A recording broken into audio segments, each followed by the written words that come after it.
It's Wednesday. It's March 15th, 2023. I was watching CBS this morning, um, and I'm thinking of the series of rooms that I went through for education, or grade, or class, or I don't really know. I mean, I don't want to sound malcontent or malcontentious, but again, I have special clock service and other issues that are more pressing. Um, than reputational at the moment and computational. Some summation of like some generation that happened. Um, I'm watching and they have on this, they have two pieces. One is about a physics professor. I was able to take one physics class, didn't know what it was very early on. I was in seventh grade, so I had to have been around maybe 13. But it was not as elaborate as what they showed this morning from this woman from Moscow. I mean, and I had a great teacher. I don't want to discount him whatsoever. It was male, Mr. Frank from Cold Spring Harbor Junior High. He was fantastic. He was motivated. He came in. We were going to get this. He was super excited to teach that year. Um, and I was just along for the journey and just like this sponge trying to like follow the adult along and grasp onto something that was going to lead somewhere. Um, so there was that, and then there was after that there was no more talk of physics ever until my Facebook or my YouTube threw up a couple, or Google threw up a few articles that, of course, caught my attention right away. Um, but I'm watching who they're catering to and who they're sharing this treasury of knowledge, or this temple and treasury temple of knowledge with, for what's being set up for the future. Um, I, again, didn't have it at home school to give to my children, so that was a problem.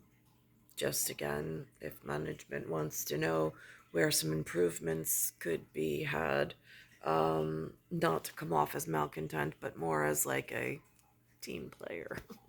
So there's that. Then they have this piece about something called an Artemis, which I had never heard of. I've heard of this thing called NASA. No, I think I knew it. There was some one in Florida and one in Texas, but only recently did I learn that they have the two locations. So, so as far as target markets and who are the agency NASA, who are their investors, and who are they target marketing in the general population, well, it doesn't seem to be white kids. Just throw my 2 cents from New York. Um, Never even like heard of the agency very briefly until the space shuttle blew up, and then there was no more talks of it. Never heard of this thing called astronauts. Hadn't even heard of a helicopter until, except somebody said that he was taking off and flying in one, but I didn't know what that meant. Didn't have any pictures of it. Nobody I knew flew in helicopters. Um, so there's this, I mean, level of, if the beautiful people with the same blood as my own are not accepting me or helping me along in my season of having children, what am I to do and how am I to survive? I mean, like, why are they, Why are the beautiful people throwing me to the animals? I mean, like, again, it doesn't make sense. And I have this extra piece in order to be so brazen and bold because I have symmetry in clock service, which means I had an imperial mark. I mean, it is so important at scales that are hard to talk to at virtue and vice because of how many horrible things have gone wrong in a asset in the field that should have been cultured and nurtured and loved and feared at some level and protected for certain and brought to the correct level. And at some level, I was hidden, I was isolated, I was safe, as I believe beautiful people require elsewhere to maintain one's virtue. But then it never cultivated into anything permanent with having children. So now I am thoroughly baffled and lost as to what to do. And in fact, I'm being harmed in whatever the animals in the field are doing over here. In this morning, I get up to exercise because that's what some standard of operation tells this area to do to maintain their physique, which in other areas, I know they don't have this kind of constraint, but here I am at some social abnormality. And as I'm exercising, my body is communicating with me. My heart is pumping just fine. I could rev it up to a cardio workout. My legs are moving, not really well, but I got in 20,000 steps. And as I take off my shoes, this happens. My third toe, right here, is bruised, which is really disgusting. And I would never bring this about on some channel I had to open of communication, except the scientists in the really, really smart field, like the ones who really got the opportunity and the affection of the government, they got to a place where their talents are being wasted on motor vehicles and computer programs of motor vehicles that are able to balance out the tires on the road, and they're able to stop if a child-size mannequin walks in front of the test course. I mean, like, they're able to have that level of perfection, preciseness, and blessing from God and like acceptance in a community I've never found. So they're able to harness their talents at that level. While I'm here in the field and my natural ability to take in a visual spectrum and to maintain balance in the same field that they're doing these programs on computers and balancing out tires.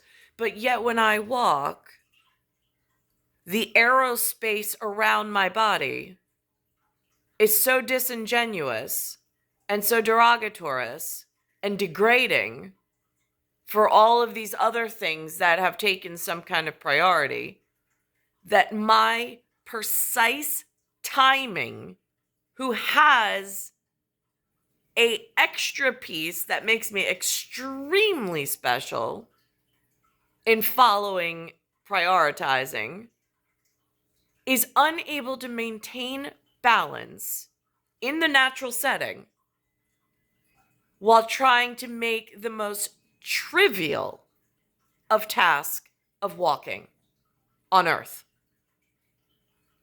But yet there's all these other calculations that like come out of, it feels like, left field that they're able to do. Like, balancing out a car system with no human needed in the vehicle. Great. I'm in my body mechanic and I'm unable to maintain proper balance on my feet while all of this cellular communication and magnetics are being played with television and wireless and all these other junk sciences that really take an impact and toll on the homeostasis of the natural living environment. But nobody's talking about. Clock service. There's importance in, if I'm being harmed, which I have in several different ways, I'm now not able to even maintain balance where my toenail is bruised because I went for a run and something changed overnight. So when I'm going to use my large muscle groups, the muscle memory seems to be affected from the last time I ran and the time before that and the time before that into this degenerative run where I'm unable to maintain a healthy stride and a healthy balance on my lower extremities so that I'm not injuring a portion of my body. So I mean, like, these are signs and signals. Like, I joke with Linda just in the sense of I feel like an animal in a cage. I do. I'm with people I don't enjoy time with, and you have to come up with some kind of conversation just to stay sane.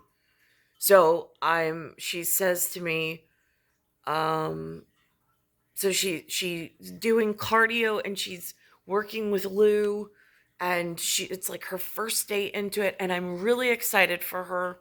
And so I said to her something that I had mentioned about myself, and I said, isn't it amazing? I was like, when you do that, like, first attempt, it's like communicating with muscles you haven't had a conversation with in so long. And I really did mean it wholeheartedly, and she received it well. But it's a really sad joke that this is what life has deteriorated to in some, it feels like, trap that I didn't design. And if I had sat with a life programmer at like age, I don't know what, 5, my life would have been, if I can design my own story, it would be where whoever calls me into dreamland, where I have a body and I'm able to work with him on whatever special thing we were working on for our future, if I could go there with this body permanently and then plan the story based on wherever he was, that was my life dream. That was my life work. That was my life dream. But instead, I don't know what happened. And I got stuck here. And then I got taken to a different school. But it didn't lead anywhere. It didn't lead to the family marriage that I needed. It didn't lead to, it's like being abandoned equipment, it feels like, which is frightening to even say that because I don't want somebody else to pick up and run with a ball that was not fumbled. It was not a game to be played, harnessed, and harmed more. There's still this person that exists in time and space. Same as I knew at age 5, I still know now that I want to belong to, I want to hold hands with for a fidelity for a lifetime. I do not want this story that they drew up, that they forced me through, nothing feels right. Nothing looks right. Nothing feels right. And it's dangerous. It's harmful.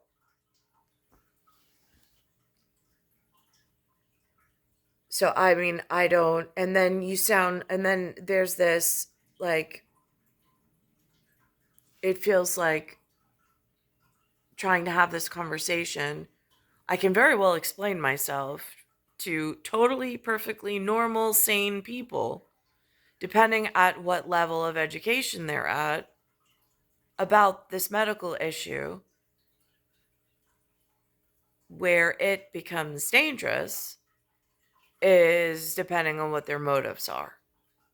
And for whatever they're up with or whoever they're funded by, since I have no funding, it's just raw intel. It's just raw. This is what is going on. It doesn't look right. It doesn't feel right. And it's not right. But I don't know how to put myself back in homeostasis and on the right path. I'm at a complete loss for how it should be.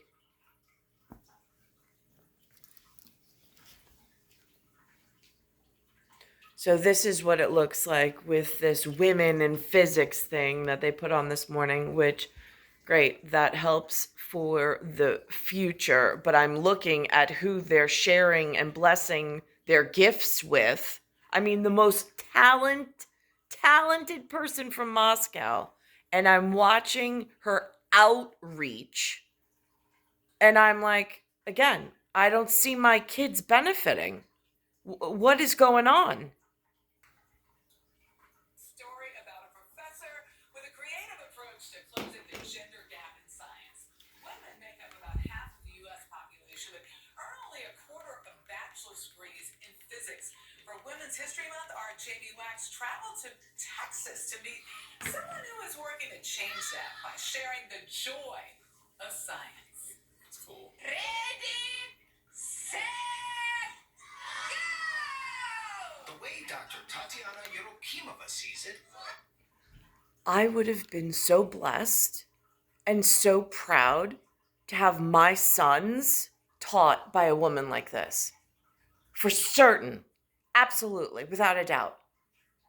I don't understand why in New York I can't find a place to put my children that have teachers at this level or even slightly close to this level of teaching to get the children engaged. And I don't know what track of employment they're headed for. I mean, Alexander comes last night and tells me where he's working, and I'm like, oh my God, symbolically, I don't know how that's going to be read by like oh my God. But I'm trapped. I'm trapped with no input and no whatever on this side of the glass. physics is real world magic. And with a little training, All right, next! anyone can become a real world magician. Will the potato drop? Let's check. Videos of her experiments have ignited people's curiosity online, racking up tens of millions of views. Now, Anthony, my 2012, said that he discovered her somehow. He saw one of her videos. So I was like, so he told me that this morning. So I was like, oh, well, thank God, at least some blessing of on his algorithm, at least she's coming up. I haven't been able to cross-reference with the other children. Views over the last 2 years. You cannot explain much in these short clips, but you can get people interested. It's a spark. Yes, you can inspire, get this spark. I will tell you, we filmed our demonstrations, and I never ever put myself there. I speak funny. What's the point? People love the way you What's speak. the point? No, I never wanted to be in this video. Students wrote the scenarios. Students were thinking how to explain it. Students started this video showing these demonstrations. She always wants everything to be like a celebration of science. We met 3 of Yerokimova's former students. two of whom work in the world of physics today. They all share a special connection to the woman they affectionately call Dr. Tatiana. You walk into Dr. Tatiana's classroom and you can tell she wants you to be there. And not only that, she wants to be there. I thought that half the day was supposed, at least half the day was supposed to be spent on stuff this important, and then a portion of the day on physical fitness. I don't know why that has not been put into practice in any of the rooms I was held within. It's like this little sample of, I was watching Harry Potter, and they had on where Minerva is in this great hall and the boys and the girls are sitting there. And for me, it was rite of passage very much, but we were in a much smaller setting of the first ballroom dance. It was cotton dresses that we went with but white gloves in order to learn at a temple, in order to learn that first male, female, and how to move the feet. I mean, that was our rite of passage, and that was like the first time. I mean, it was a big deal. But that was in my simple, protected Glen of where I was. That was the good parts of what I was given, or the blessings that I did have in looking forward to being able to find or get to my person for hand holding. She cares and she wants you to learn, and that makes you want to learn. She never makes you feel like you have to listen, like I know everything. She wants to hear everything that you have to say, so that way you can create something together. Dr. Tatiana's own story starts thousands of miles away, about 6 hours northeast of Moscow, before the breakup of the Soviet Union. She was raised by two physicists, and she married, you guessed it, a physicist. In 1999, she and her husband Alexei moved to College Station, Texas, where they both teach today. In New York, the college and going to college was not even promoted, wasn't spoken of. I got to senior year, and I'm like, right, I know that. I mean, she had to bring it up to me that this was my last year, and she's like, well, what are you doing after? I'm like, I don't know. Like, what do I just got to Queens. I don't know what to do. What do the other children do, or teenagers, or whatever we're, young adults, whatever we're called? What's their next steps? Like, I mean, it was like Thelma and Louise getting towards a cliff, and then just no more road. It just fell off, and there was just nothing in front of me. Was it just complete culture shock, or did you know you were home? Of course, I did not feel home, but you make it home. Pressure from inside, just different temperature. Over the last 20 years, that home has sounded a lot like this. When she isn't teaching, Dr. Tatiana is doing outreach, blowing the minds of future scientists. Let me know! Unexpected and very excited. You were part of this study with 10,000 students, physicists, and people in sciences. And the result was that men are no better acclimated towards this than women. Over 10 years, there were no consistent difference between a male and female performance on this exam scores. I felt that this is a very important message for my students. She's one of my role models. Students like Afia Denani, who came to A&M after seeing Dr. Tatiana's videos. Now here's the big news from NASA. They're going back to the moon, and they have this like pool. I mean, things that in my childhood were not mentioned, were not made as possibilities of career choices, like to reach towards. I mean, like Linda and Lou weren't even speaking of any of this in New York. I don't know if it's just the communication was so bad, but if we're on the verge of population collapse, why is it so difficult to pick up the small, beautiful pieces you still have left? Especially when there's this clock, symmetrical clock service is on the line. Why is that not being treated with utmost care?